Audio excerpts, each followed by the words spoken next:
नमस्कार साथियों, स्वागत और अभिनंदन आप सभी का। साथियों, आज इस पेपर के बारे में चर्चा करेंगे, वो है आपके वरिष्ठ अध्यापक यानी सेकंड ग्रेड का, लेकिन विशेष शिक्षा जो टीएसपी है, माध्यमिक शिक्षा बोर्ड परीक्षा 2018। वैकेंसी 18 की है। एग्ज़ाम हुआ था आपके सामने 3 जुलाई 2019 को। देखते हैं इसके अंदर राजस्थान जीके और विश्व जीके से संबंधित कौन कौन से महत्वपूर्ण क्वेश्चन आए थे। और दूसरी विशेष बात, आप कह रहे थे कि सर ये जो आप पेपर करा रहे हैं इनकी पीडीएफ भी हमें दीजिए। आप थोड़ा सा वेट कीजिए, आपके लिए एक राजस्थान जीके की ऐसी बुक तैयार हो रही है जिसके अंदर जितने भी आज तक पेपर हुए हैं सारे के सारे उस बुक में आपको मिलेंगे, और वो भी टॉपिक वाइज। कहने का मतलब, एक एक पेपर जो आरएसएसबी बोर्ड या आरपीसी द्वारा करवाया गया है उन पेपर को टाइप करके और प्रत्येक प्रश्न के पीछे बहुत शानदार ढंग से व्याख्या लिखी हुई एक बहुत जल्द आपके सामने बुक आएगी। तो शुरू करते हैं इसके बारे में। वरिष्ठ अध्यापक विशेष शिक्षा टीएसपी माध्यमिक शिक्षा परीक्षा, वैकेंसी 18 की है। एग्जाम हुआ था आपके 3 जुलाई 2019 को। देखते हैं राजस्थान जीके के कौन कौन से क्वेश्चन आए। एक एक क्वेश्चन बड़े आराम से ध्यानपूर्वक देखिएगा। ये लीजिए, पहला क्वेश्चन आपके सामने ये रहा। क्या पूछा जा रहा है देखिएगा। पहला क्वेश्चन है आपके सामने, लोक देवता गोगा जी किस शासक के समकालीन थे? लोक देवता गोगा जी किस शासक के समकालीन थे? ऑप्शन है आपके सामने, महमूद गजनी, मोहम्मद गोरी, इल्तुतमिश या फिर अलाउद्दीन खिलजी। सिंपल सी बात है, आप सब जानते हैं कि लोक देवता जो गोगा जी है इनको एक उपाधि है, वो है जहार पीर की। और जहार पीर की गोगा जी को उपाधि देने वाले कौन थे? तो याद रखिए, महमूद गजनवी। कौन थे? महमूद गजनवी। तो सिंपल सी बात है, गोगा जी किस शासक के समकालीन? महमूद गजनी या गजनवी। जहार पीर का अर्थ होता है साक्षात देवता। गजनवी ने गोगा जी को क्या कहा था? साक्षात देवता, यानी कि जहार पीर। याद रखिएगा, एग्जाम के लिए बहुत ज़्यादा उपयोगी, महमूद गजनवी। क्वेश्चन नंबर 2 आपके सामने क्या पूछा जा रहा है देखिएगा। क्वेश्चन नंबर 2 आपके सामने पूछा जा रहा है, मीरा द्वारा चित्तौड़ परित्याग के समय मेवाड़ का शासक कौन था? बहुत ही शानदार क्वेश्चन, कि जब मीरा ने चित्तौड़ का परित्याग किया था उस समय चित्तौड़ यानी मेवाड़ के शासक कौन थे? देखिए, मीरा आप सब जानते हैं, संत मीरा, जिनके बचपन का नाम पेमल, जिनका जन्म 1498 ईस्वी के अंदर कुड़की ग्राम पाली, कुड़की ग्राम पाली में हुआ, जिनका विवाह आप सब जानते हैं, इनके पति का नाम था भोजराज। कौन थे? भोजराज। भोजराज कौन है? तो याद रखिएगा, सांगा का पुत्र, सांगा का पुत्र। ठीक है। अब यहां क्वेश्चन क्या पूछा जा रहा है कि मीरा द्वारा चित्तौड़ परित्याग के समय मेवाड़ का शासक कौन था? सबसे पहले तो यह पता होना चाहिए कि मीरा द्वारा चित्तौड़ का परित्याग कब किया गया था। तो याद रखिएगा 1533 में। और अगले ही साल आपको पता होगा चित्तौड़ पर अटैक हुआ था गुजरात के बहादुर शाह का। तो इस समय शासक कौन थे? आप कहेंगे सर इस समय शासक थे Vikramaditya. Option number 4 is correct answer. कितनी गहरे से पूछा हुआ क्वेश्चन है देखिए, कि मीरा द्वारा चित्तौड़ परित्याग के समय मेवाड़ का शासक कौन था? तो याद रखिए विक्रमादित्य। क्लियर। अगला क्वेश्चन देखिए, क्वेश्चन नंबर है आपके सामने 3। क्या पूछा जा रहा है देखिए, एक एक क्वेश्चन बड़े इंपॉर्टेंट है। पूछा जा रहा है, किस दुर्ग में जोर नहीं हुआ था? ऐसा कौन सा दुर्ग है जहां पर जोहर नहीं हुआ? देखिए, जालोर के अंदर तो हुआ था आपके 1311 ईस्वी में। अब गागरोन की बात है तो आप सब जानते हैं, गागरोन के अंदर आपके 1423 और 1444 दो बार हो रखा है। शिवाना के अंदर हो रखा है 1308 में। मतलब जहां पर नहीं हुआ है वो है आपके जयगढ़ दुर्ग, जो है आपके जयपुर में। और ऐसे पूछ लेता ना कि राजस्थान का वह किला जहां पर सर्वाधिक जोहर हुए हैं, तो सर्वाधिक जोहर वाला है आपके चित्तौड़। कौन सा है? चित्तौड़। इसलिए आज भी यहां पर जोहर मेला भरता है चित्तौड़ जिले में, याद रखिएगा। ठीक है। और ऐसे पूछता कि राजस्थान का वह जिला जहां पर अर्धशाका हुआ है, तो भी याद रखिएगा जैसलमेर 1550 में। ठीक है। तो जोहर और साकों से बहुत अच्छे अच्छे क्वेश्चन बनते हैं। अगला क्वेश्चन देखिए, क्वेश्चन नंबर है आपके सामने 4। क्या पूछा जा रहा है देखिएगा। क्वेश्चन नंबर 4 पूछा जा रहा है, किस चित्रकला शैली में पुरुषों के चेहरों पर चोट व चेचक के दाग प्रदर्शित हैं? बहुत अच्छा क्वेश्चन। किस चित्रकला शैली में पुरुषों के चेहरों पर चोट व चेचक के दाग प्रदर्शित हैं? वो जो शैली है वो है आपके जयपुर। कौन सी है? याद रखिएगा जयपुर, ऑप्शन नंबर 4। और वैसे देखिए, आप सब जानते होंगे कि चेचक की देवी किसे कहा जाता है, तो आप कहेंगे शीतला माता। और शीतला माता का जो मंदिर है वो कहाँ पर बना है, तो याद रखिएगा चाकसू जयपुर। चाकसू जयपुर। क्लियर। और जयपुर चित्रकला का सबसे शानदार क्वेश्चन है ये, कि किस चित्रकला शैली में पुरुषों के चेहरों पर चोट व चेचक के दाग प्रदर्शित है? याद रखिएगा जयपुर, ऑप्शन नंबर 4। अगला क्वेश्चन देखिए, क्वेश्चन नंबर है आपके सामने 5। क्या कह रहा है? क्वेश्चन नंबर 5 पूछा जा रहा है, परबतसर का मेला किस लोक देवता की स्मृति में आयोजित होता है? देखिए, आप सब जानते हैं कि 2 स्थान तो बड़े इंपॉर्टेंट हैं। एक तो है परबतसर और एक है आपके तिलवाड़ा। परबतसर के अंदर तो लगता है वीर तेजाजी पशु मेला, वीर तेजाजी पशु मेला। और तिलवाड़ा जो बाड़मेर के अंदर है, यहाँ पर जो मेला भरता है वो है राव मलिनाथ पशु मेला। राव मलिनाथ पशु मेला, याद रखिएगा। तिलवाड़ा कहाँ पर है? बाड़मेर के अंदर। और परबतसर कहाँ पर है? याद रखिएगा नागौर में। ये अक्सर 2 वेरी वेरी इंपॉर्टेंट है, क्वेश्चन पूछे जाते हैं। तो परबतसर के अंदर वीर तेजाजी पशु मेला, जबकि तिलवाड़ा के अंदर राव मलिनाथ पशु मेला। ये जो राव मलिनाथ पशु मेला है, ये आपके राज्य का सबसे प्राचीन पशु मेला है, याद रखिएगा। क्वेश्चन नंबर देखिए 6। क्या पूछा जा रहा है? क्वेश्चन नंबर 6 पूछा जा रहा है, निम्न में से कौन सा पुरुषों का आभूषण है? ऐसा कौन सा आभूषण है जो पुरुषों का है? छेलकड़ी, नेवरी, पोत या सरी। अब इसमें पूछा जा रहा है इनमें से कौन सा पुरुषों का आभूषण है, तो याद रखिए option number A is correct answer, छेलकड़ी। ये कौन पहनते हैं? पुरुष। क्वेश्चन नंबर देखिए 7 पूछा जा रहा है आपको, छेड़े किस अवसर पर गाए जाते हैं? छेड़े, छेड़े किस अवसर पर गाए जाते हैं? शिशु मृत्यु, जागरण, वधु आगमन या फसल कटाई। तो साथी, छेड़े जिस अवसर पर गाए जाते हैं वो है आपके शिशु मृत्यु पर। किस पे? शिशु मृत्यु पर क्या गाए जाते हैं, तो याद रखिएगा छेड़े। अगला क्वेश्चन देखिए भाई, क्वेश्चन नंबर है आपके सामने 8। क्या पूछा जा रहा है? क्वेश्चन नंबर 8 आपसे पूछा जा रहा है, राजकुमारी मुम्मल, मुम्मल और महेंद्र आपने नाम सुना होगा, मुम्मल और महेंद्र। लव स्टोरी आप जानते ही हैं। राजकुमारी मुम्मल किस स्थान से संबंधित थी, तो याद रखिएगा राजकुमारी जो मुम्मल है वो है आपके लोदरवा की राजकुमारी। लोदरवा कहाँ पर है, तो याद रखिएगा जैसलमेर में। देखिए, कुछ राजकुमारियां हैं जहां से डायरेक्ट क्वेश्चन आता है।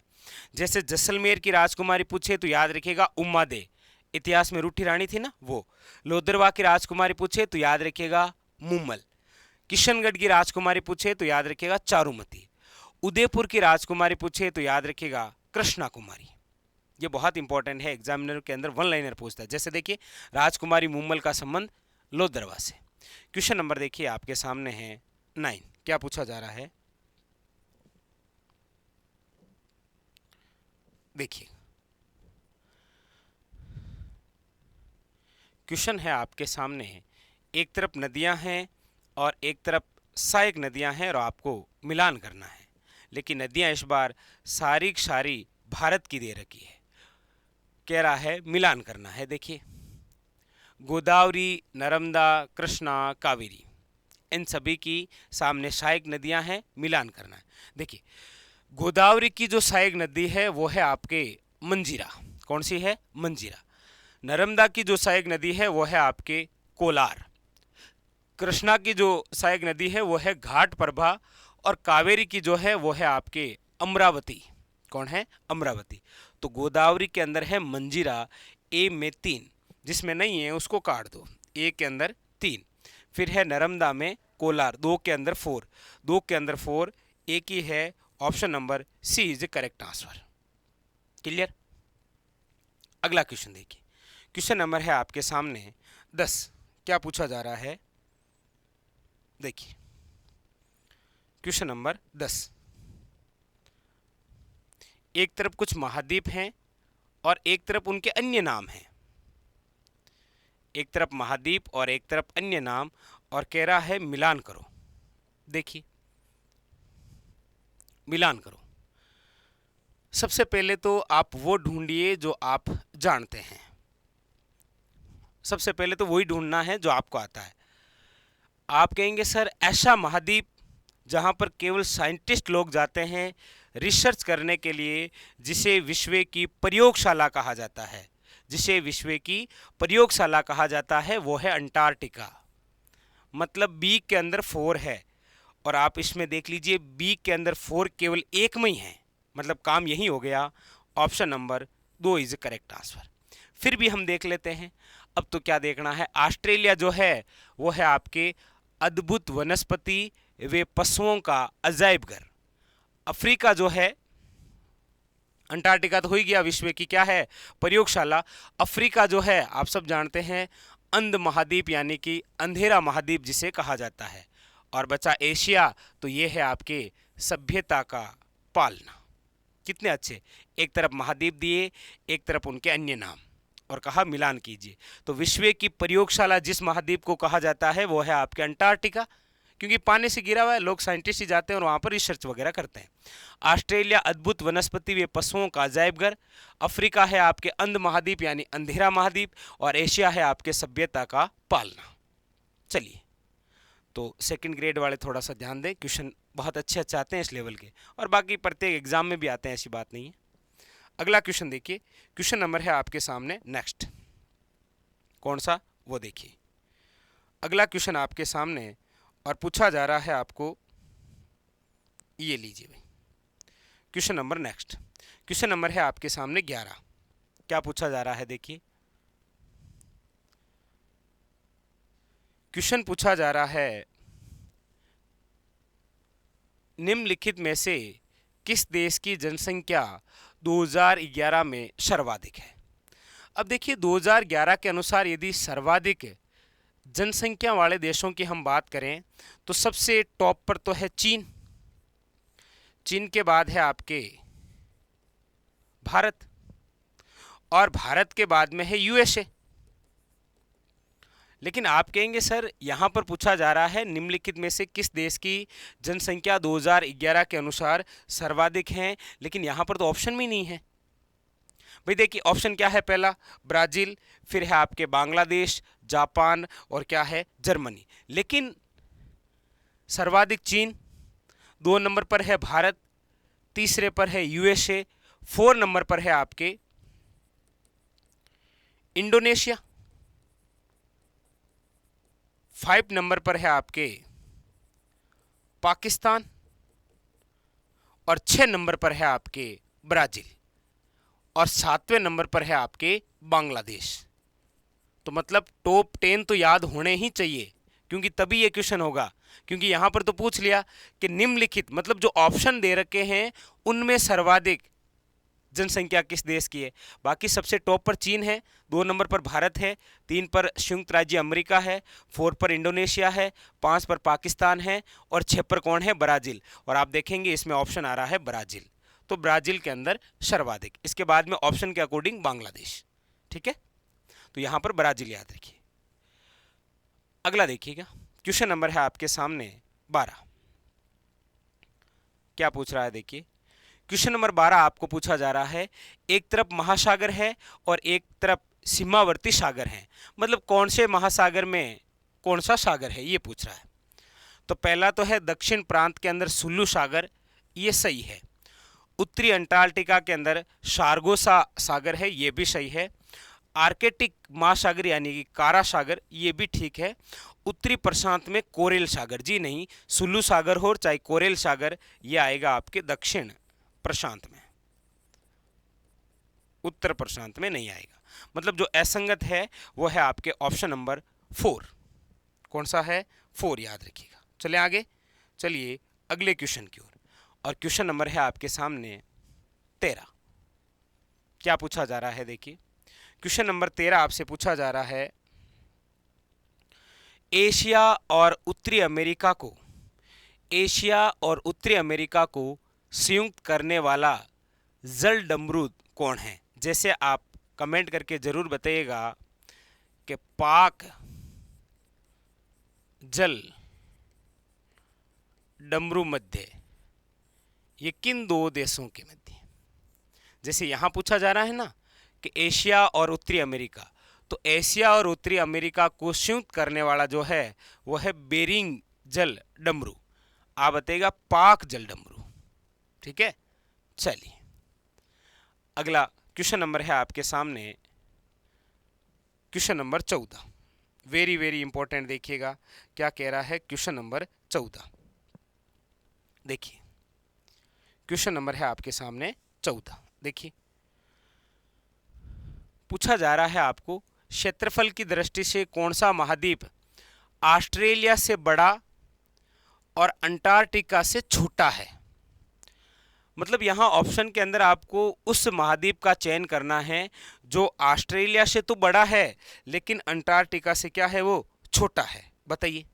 चलिए कोई नहीं, क्रम देख लीजिए पूरा तो आपके दिमाग में बिल्कुल आ जाएगा। देखिए जैसे सबसे बड़ा आपके एशिया,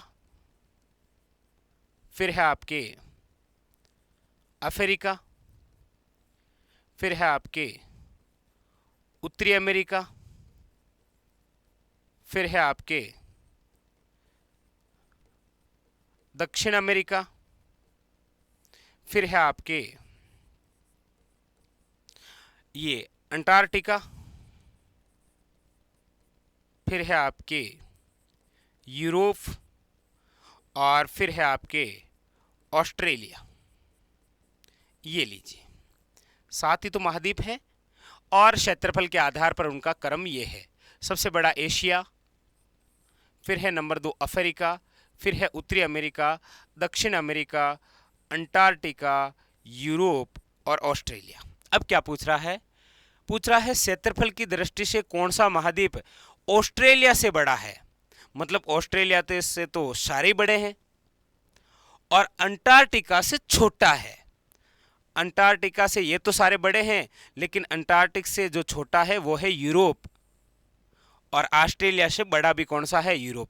पूछने का तरीका देखिए, ऑस्ट्रेलिया से बड़ा और अंटार्कटिका से छोटा कौन सा है? आप कहेंगे sir Europe. Option number 2 is A correct answer. तो ऐसे भी पूछता है, याद रखिएगा एग्जामिनर।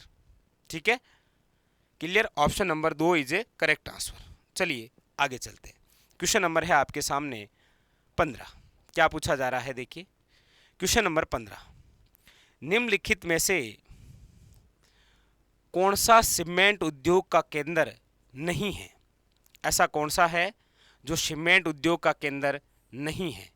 निम्बाहेड़ा, मोडक, ब्यावर और गड्ढेपान। तो आप सब जानते हैं कि सर ये जो गड्ढेपान है ये है आपके डीएपी के लिए, di ammonium phosphate, option number C. और ये कहाँ पर है गड्ढेपान? तो कोटा।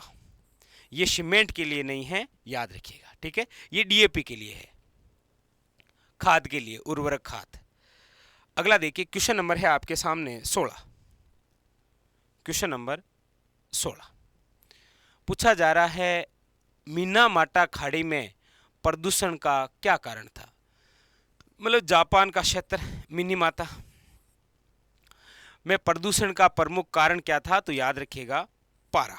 क्या है? Option number C is correct answer, पारा। और आप सब जानते हैं कि इस वजह से प्रदूषण हुआ और ये बहुत ज़्यादा चर्चा का विषय भी रहा था। ठीक है, क्वेश्चन नंबर है आपके सामने 17। करंट की बात है, ये समझ लीजिए आप। और क्वेश्चन नंबर 17 तो बहुत ज़्यादा इंपॉर्टेंट। ये क्वेश्चन इतने एग्जामों में पूछ लिया, आपको खुद को पता है कि राजस्थान का ऐसा कौन सा ग्रामीण जिला है जिसका लिंगानुपात 1000 से अधिक है, और वो भी 2011 के अनुसार। क्योंकि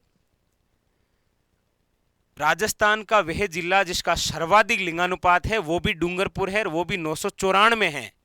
लेकिन राजस्थान का एकमात्र ऐसा ग्रामीण जनसंख्या वाला जिला जिसका लिंगानुपात 1000 से अधिक है वो है पाली 1003। इसीलिए क्वेश्चन बार बार पूछा जा रहा है। राजस्थान का एकमात्र ऐसा है ये ग्रामीण जनसंख्या जिसका लिंगानुपात 1000 से अधिक है, वो है पाली, याद रखिएगा, 1003 लिंगानुपात। ठीक है, अगला क्वेश्चन देखिए। क्वेश्चन नंबर है आपके सामने 18। क्वेश्चन नंबर 18 देखिएगा, पूछा जा रहा है कौन सा सुमेलित नहीं है? बकरी की है बरबारी, गोवंश है नाली, भेड़ है जैसलमेरी, भैंस है भदावरी। यहाँ पर पूछ रहा है कौन सा सुमेलित नहीं है। तो देखिए, ये जो नाली है ना, ये गोवंश यानी कि गाय की नस्ल नहीं है, ये भेड़ की नस्ल है। और ये जो नाली नामक भेड़ की नस्ल है ये आपके पाई जाती है हनुमानगढ़ और श्री गंगानगर क्षेत्र में। राजस्थान के उत्तरी भाग में भेड़ की नस्ल है जिसका नाम क्या है? नाली। Option number 2 is A correct answer. Clear? Question number देखिए आपके सामने है 19। पूछा जा रहा है आपको अरावली पर्वत श्रेणी के निम्नलिखित शिखरों में से कौन सा सर्वोच्च शिखर है? अच्छा, 4 चोटियां दे रखी है और आपको पूछ रहा है अरावली पर्वत श्रेणी के निम्नलिखित शिखरों में से कौन सा सर्वोच्च है। नाहरगढ़ की बात करते हैं तो इसकी ऊंचाई आपको 700 मीटर के आसपास मिलती है। ठीक है, सज्जनगढ़ की यदि आप बात करते हैं तो 934 भी मिलती है और 938 भी मिलती है। ठीक है, तारागढ़ की ऊंचाई 873 मीटर है, लेकिन कुंभलगढ़ की जो ऊंचाई है वो है 1224 मीटर। मतलब इनमें जो सर्वोच्च है वो है आपके Kumbhalgarh. Option number 3 is A correct answer. Clear? 1224, 12 का डबल 24 मीटर। ठीक है, ऑप्शन नंबर सी। बाकी आजकल तो आपको पता ही है चोटियों से क्वेश्चन वही पूछता है, 4 चोटियां देता है और पूछता है निम्न में से दी गई चोटियों का आरोही या अवरोही क्रम है। अगला देखिए, क्वेश्चन नंबर है आपके सामने 20। क्या पूछा जा रहा है? एक तरफ कुछ पर्यटन स्थल दे रखे हैं और एक तरफ वो कहाँ पर है ये आपसे पूछा जा रहा है। ठीक है, एक तरफ पर्यटन स्थल है और एक तरफ वो कहाँ पर है ये पूछ रहा है। जैसे 84 खम्भों की छतरी कहाँ पर है, तो आप कहेंगे सर 84 खम्भों की जो छतरी है वो है आपके बूंदी में। कहाँ पर है ये? बूंदी में। मतलब एक के अंदर 4 है। ठीक है, फिर है दौलत बाग। अब सिंपल सी बात है, दौलत बाग कहाँ पर है? आप कहेंगे सर ये तो आना सागर झील के पास अजमेर में है। ठीक है, लालगढ़ कहाँ पर है? मतलब बीकानेर में। और जग मंदिर कहाँ पर है? उदयपुर में। 84 खम्भों की छतरी बूंदी में, ठीक है, एक में 4। दौलत बाग अजमेर में, ठीक है, लालगढ़ बीकानेर में। Option number B is correct answer. और जग मंदिर कहाँ है? उदयपुर में। अगला देखिए, अगला क्या क्वेश्चन है? इस प्रकार क्वेश्चन आते ही आपको पता है एक तरफ पर्यटन देता है, पूछ लेता है। क्वेश्चन नंबर है आपके सामने 21। देखिए क्या पूछा जा रहा है। क्वेश्चन नंबर 21 क्या पूछ रहा है? देखिएगा, ये रहा। चलो यही कर लेते हैं। क्वेश्चन नंबर 21 पूछ रहा है भारत की अर्थव्यवस्था के संदर्भ में निम्नलिखित में से कौन कौन से भूमंडलीकरण के परिणाम हैं। भारत की जो अर्थव्यवस्था है उसमें ऐसे कौन कौन से हैं जो भूमंडलीकरण के परिणाम हैं। पहला ऑप्शन है नई व्यापार व औद्योगिक नीति। बिल्कुल है, नए व्यापार लगाएंगे ना, और औद्योगिक नीति। नई बैंकिंग व वित्त नीतियां, बिल्कुल ये भी है। श्रम बाजार सुधार, बिल्कुल ये भी है। राजस्व और राजकोषीय सुधार, मतलब ये भी है। सारे ही हैं 21 में, तो ए बी सी और डी, ए बी सी और डी। अच्छा, चौथा ऑप्शन कहाँ है वो भी देख लेते हैं, उसमें क्या दे रखा है, ए बी सी डी, बिल्कुल ये सारे ही हैं। तो भारत की अर्थव्यवस्था के संदर्भ में निम्नलिखित में से कौन कौन से भूमंडलीकरण के परिणाम हैं, तो सारे ही हैं भाई, ठीक है। क्वेश्चन नंबर देखिए 22 आपके सामने क्या पूछा जा रहा है। क्वेश्चन नंबर 22 पूछा जा रहा है आपको, दे लीजिए, देखिए निम्नलिखित में से कौन कौन सी जेट स्ट्रीम की चारित्रिक विशेषता है। ऑप्शन 1, 9 से 12 किलोमीटर की ऊंचाई पर प्रभावशाली बहाव, बिल्कुल सही है, जेट स्ट्रीम तेज हवाएं। ऑप्शन नंबर बी क्या कह रहा है, भूविक्षेपी पवनों के विसरा पर बैंड, बिल्कुल सही है, ये भी सही है, option number B. Option number C क्या कह रहा है, अनियमित एवं ऋतुवत विस्थापन का प्रदर्शन, बिल्कुल ये भी सही है। ऑप्शन नंबर डी, 300 से 400 मीटर प्रति घंटा की गति से चलती है तथा भारतीय मानसून को प्रभावित करती है, जी नहीं, डी नहीं है, ए बी और सी ये तीनों सही है, मतलब option number 2 is A correct answer. अगला क्वेश्चन, ये ज्योग्राफी के क्वेश्चन है आपके सेकंड ग्रेड के लिए। क्वेश्चन नंबर है आपके सामने 23, क्या पूछा जा रहा है, देखिए क्वेश्चन नंबर है आपके सामने 23, पूछा जा रहा है भारतीय मानसून के वार्षिक चक्रण हेतु भूमि तथा सागरीय भागों के गर्म होने की विभिन्न दरों पर आधारित तापीय संकल्पना किसने दी थी, बताइएगा।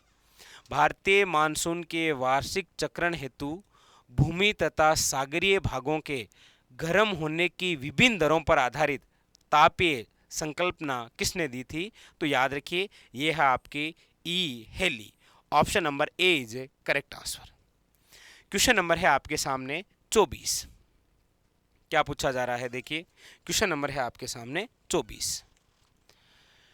एक तरफ उद्योग हैं और एक तरफ आपके ये बताना है कौन सा उद्योग कहाँ पर स्थित है, बताइए। देखिए सूती वस्त्र उद्योग कहाँ पर है, डीडवाना, गुलाबपुरा, भिवाड़ी या मकराना। अब सूती वस्त्र उद्योग की बात करते हैं तो ये है आपके गुलाबपुरा, जो आपके कहाँ पर है, भीलवाड़ा में, ठीक है। फिर है आपके इलेक्ट्रॉनिक्स उद्योग, नमक उद्योग, संगमरमर उद्योग। अब सिंपल सी बात है, आप कहेंगे सर संगमरमर उद्योग को तो मिला दीजिए मकराना, ये है आपके नागौर, सफ़ेद संगमरमर के लिए ना। नमक उद्योग को मिला दीजिए आप डायरेक्ट कहाँ से, डीडवाना, नागौर से।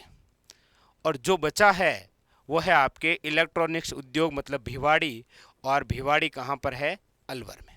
तो ऐसे क्वेश्चन, एक तरफ उद्योग दे दिए और एक तरफ स्थान पूछ लिया। सूती वस्त्र उद्योग गुलाबपुरा, भिलवाड़ा, एक के अंदर दो है, एक के अंदर दो है, option number A is A correct answer. Clear. लीजिए सेशन का अंतिम क्वेश्चन, यही महत्वपूर्ण क्वेश्चन थे आपके। एक तरफ है आपके पर्यटन की प्रकृति और एक तरफ है पर्यटन केंद्र। क्वेश्चन पूछने का तरीका देखिए, एक तरफ पर्यटन की प्रकृति दी है और एक तरफ दिया है आपके पर्यटन केंद्र कि कौन सा पर्यटन केंद्र किस प्रकार का है, ये मिलान करना है। शायद इससे शानदार क्वेश्चन आज के सेशन का नहीं हो सकता। और एक वो मीरा वाला, दोनों बहुत अच्छे क्वेश्चन थे। अब आपको ये मिलान करना है, सच सच बताइएगा, आराम से मिलान करना है, ठीक है। एक तरफ ये स्थल हैं, आपको ये बताने हैं कि ये स्थल कौन सी श्रेणी के हैं। सबसे पहले वो ढूंढो जो आपको आता है, कोई दिक्कत नहीं है, सबसे पहले वो ढूंढना है जो आपको आता है, ठीक है। देखिए इसमें से ऐतिहासिक पर्यटक कौन सा है, ताल छापर एक अभयारण्य है, देलवाड़ा जैन मंदिर है, गणेश्वर एक पुरातात्विक स्थल है, जबकि रणथंबोर ऐतिहासिक पर्यटन है, क्योंकि यहाँ पर जोहर वगैरह हो रखा है राजस्थान का पहला। तो एक के अंदर तो एक है। दूसरा है धार्मिक पर्यटन, इनमें से आप कहेंगे सर जो धर्म से या जो धार्मिक पर्यटन है वो है आपके देलवाड़ा, वो कौन सा है याद रखिएगा, देलवाड़ा। अब प्राकृतिक या प्रकृति का नज़ारा गणेश्वर में दिखेगा या ताल छापर में, आप कहेंगे सर ताल छापर अभयारण्य है और वहां पर प्रकृति का नज़ारा ही अलग है, मतलब ये कौन सा है, तालछापर ये एक प्राकृतिक पर्यटन है, जबकि गणेश्वर एक सभ्यता जो सीकर के अंदर है, ये पुरातात्विक पर्यटन स्थल है। देखिए पूछने का तरीका देखिए, एक तरफ पर्यटन की प्रकृति दी और एक तरफ पर्यटन के स्थल दिए और कहा कौन सा पर्यटन स्थल किस प्रकृति का है। तो रणथंभौर ऐतिहासिक, गणेश्वर पुरातात्विक, ये देलवाड़ा धार्मिक और तालछापर कौन सा हो गया, प्राकृतिक पर्यटन। ये तो यहाँ पर जो ऑप्शन है एक के अंदर ए है, धार्मिक पर्यटन में देलवाड़ा है, ठीक है। Option number 4 is correct answer. तो ये था आज का हमारा सेशन, जिसके अंदर 25 क्वेश्चनों को लेकर हमने चर्चा की। महत्वपूर्ण यही क्वेश्चन थे, बाकी सब करंट से हैं और 18 का करंट आप क्या करेंगे, बाकी क्वेश्चन बहुत शानदार के थे। अच्छा, एक और विशेष बात आप अक्सर कमेंट करते हैं, वो भी मैं आपको बता देता हूँ। देखिए आप पूछ रहे थे कि सर 3rd ग्रेड जो शिक्षक है बैच के बारे में बताइए। तो ये है आपके रेट आपने हो गई है, अब है आपकी लड़ाई अंतिम युद्ध की, वो है आपके शिक्षक ग्रेड 3rd, जिसके अंदर राजस्थान ज्योग्राफी अर्थव्यवस्था, राजस्थान का इतिहास, राजस्थान कला संस्कृति, जिसमें आर्थिक समीक्षा और करंट, ये सारी चर्चा हम करेंगे आपसे मिलकर। ये है आपके ऑनलाइन कोर्स मात्र 800 रुपये का। यदि आप ऑफलाइन भी पढ़ना चाहते हैं तो कल यानी कि 3 अगस्त को शाम को 6 बजे कोटिल्य क्लासेस के जयपुर सेंटर पर सेमिनार है, आइए मिलकर चर्चा करेंगे। आज के लिए इतना ही, धन्यवाद।